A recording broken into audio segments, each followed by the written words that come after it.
चलिए आज हम लोग भारत के ब्रिटिश गवर्नर जनरल तथा वायसराय के बारे में बात करेंगे। किस सेशन में कौन से वायसराय नियुक्त हुए, कब नियुक्त हुए, किस एक्ट अधिनियम के साथ किस वायसराय को नियुक्त किया गया। चलिए, एक क्वेश्चन एसएससी और बैंकिंग रेलवे में भी जीके में पूछा जाता है, बहुत ही जोर शोर से भी पूछा जाता है। चलिए बात करते हैं भारत में ब्रिटिश गवर्नर तथा जनरल के वायसराय के बारे में। 1757 से 1760 ईस्वी के समय रॉबर्ट क्लाइव बंगाल का गवर्नर जनरल बना था। यानी 1757 में प्लासी की लड़ाई हुआ था और 1764 में बक्सर की लड़ाई हुआ था। बक्सर की लड़ाई के समय तीनों शक्तियां भारत की हार गई थी, जिससे अंग्रेजों का पूरी तरह से आधिपत्य हो चुका था। यानी 1757 से ही ब्रिटिश यहाँ पर इंडिया में बहुत तरह से बहुमत अपना लिए थे, लेकिन पूरी तरह से नहीं अपना पाए थे। 1764 ईस्वी बक्सर की लड़ाई के बाद उन्होंने पूरी तरह से इसको अपना लिया। 1760 ईस्वी में जब 1760 ईस्वी में हॉलवेल वहाँ का गवर्नर जनरल बने। कौन बने? हॉलवेल। 1760 से 1765 ईस्वी में वेनिस्टॉट 1760 से 1765 के समय कौन बंगाल का गवर्नर जनरल बने? वेनिस्टॉर्ट। 1765 से 1767 रॉबर्ट क्लाइव फिर से आ गए। 1765 से लेकर 1767 रॉबर्ट क्लाइव फिर से आ गए। 1767 से 1769 में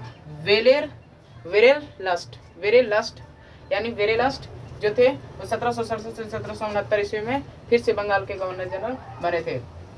चलिए, 1769 से 1772 में कार्टियर बने। 1769 से 1772 ईस्वी में कौन बंगाल के गवर्नर जनरल बने? कार्टियर। 1772 से 1774 में वारेन हेस्टिंग बंगाल के गवर्नर जनरल बने।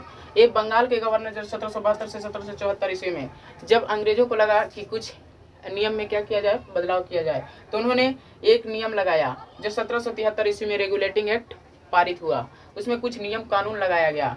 इससे जब हमारा संविधान का कॉन्स्टिट्यूशन बन रहा था तो उससे भी कुछ नियम को लिया गया और उनसे भी कुछ सीख लेकर बना तैयार किया गया। यानी हमारा संविधान जब भारतीय राज्य व्यवस्था जब पढ़ने के बारे में बात आता है तो 1773 ईस्वी का रेगुलेटिंग एक्ट को ध्यान में रखते हुए ही तैयार किया गया है। तो 1773 का रेगुलेटिंग जब पारित हुआ तो उस समय बंगाल का गवर्नर जनरल जो बनाया गया था फिर से वारेन हेस्टिंग को बनाया गया था। इसीलिए ये सेशन 2 बार आया है, 1774 से 1785। जब दूसरी बार बना था तो उसका रूल लग चुका था। 1773 का रेगुलेटिंग एक्ट पारित होने के बाद बंगाल का गवर्नर जनरल किन्हें नियुक्त किया गया था? तो वारेन हेस्टिंग को नियुक्त किया गया था। 1785 से 1786 में जॉन मैकफर्सन को नियुक्त किया गया बंगाल का गवर्नर जनरल। ये सब रेगुलेटिंग एक्ट के बाद का नियम के बाद का गवर्नर है। लॉर्ड कर्नवालिस यानी 1786, ये भूमि सुधार भी किया था, पुलिस व्यवस्था को भी सुधार किया था। 1786 से 1793 लॉर्ड कर्नवालिस।